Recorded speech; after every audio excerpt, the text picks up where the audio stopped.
Hello, Health 101 students. Professor Kelsey here. Every once in a while, I like to send a little video hello. Since this is a fully asynchronous online class and we don't get any face-to-face interaction, I think it's nice every once in a while for you all to see that I am a real person here, reading all of your assignments and sharing information with you. So today I'm here to reflect on your first discussion board and share some of what I saw from student responses. I like to send out announcements kind of collating and reflecting on student responses so you all can feel more connected to one another in class and kind of see a summary of or highlights from some of the things your classmates are saying. So this week you've had the option to reflect on either the mind-body connection in your own life, where you had seen or experienced the mind-body connection before, and then some mind-body strategies you use to deal with stress.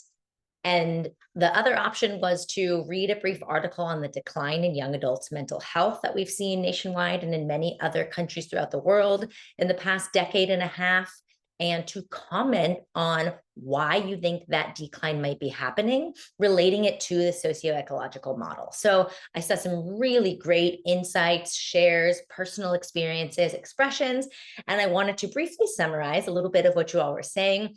I will share some of your comments below this video, and then I also have a link to an article about one of the topics. So the first one I will discuss is, why do we think young adults' mental health has declined so rapidly and without precedence?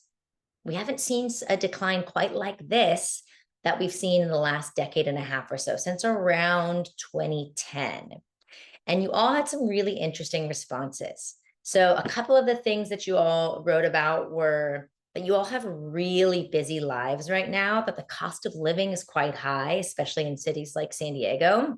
And that in order to meet your basic needs, not only do you need to go to school, but you also need to work, sometimes in multiple jobs, sometimes at night. And so the toll of that and the fears and pressure around making enough money to meet the cost of living currently in the United States, and particularly in San Diego, is quite high. And that can undoubtedly impact mental health.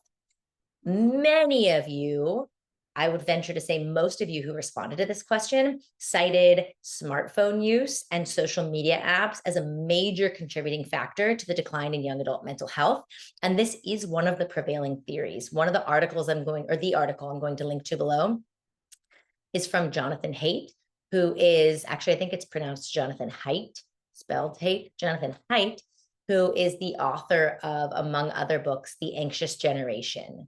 This is a recent book that looks at the decline in young adult mental health in the past 15 years or so that coincides with the use of smartphones and social media in particular. And then it gives some insights and strategies around what can potentially be done. So many of you talked about just being tethered to cell phones or technology takes people away from social connection, which you're all studying this week, you know, is important to mental and emotional well-being, that it takes us out of other hobbies and activities, out of the literal outdoors, and that it increases the opportunity for social comparison when we're seeing the best of everyone else's life and only experiencing what's actually happening in our own. The other thing that you all mentioned, cost of living, I noted kind of with the busy life above, just the general cost of living and pressure in society, and then just pressures overall, whether that be from social media, from cell phone use, or from society. Those were some of the things you all mentioned that are weighing on young adults that may be contributing to the decline in mental health across the board. Now, to look at what you all talked about helps. The other question looked at the mind-body connection. You all had some really interesting insights there about times where you had a mental or emotional experience and it manifested physically in your body. And then you talked about strategies that help you navigate difficult emotional or physical emotional times. Some of the common, super common themes I saw were movement or exercise. So a ton of you talked about weightlifting, walking, jogging, etc., yoga, Pilates, dance, swim. Amazing. There is an abundance of research behind this theory that moving your body is good for your, not only your physical, but also your mental health. Our bodies are designed to move.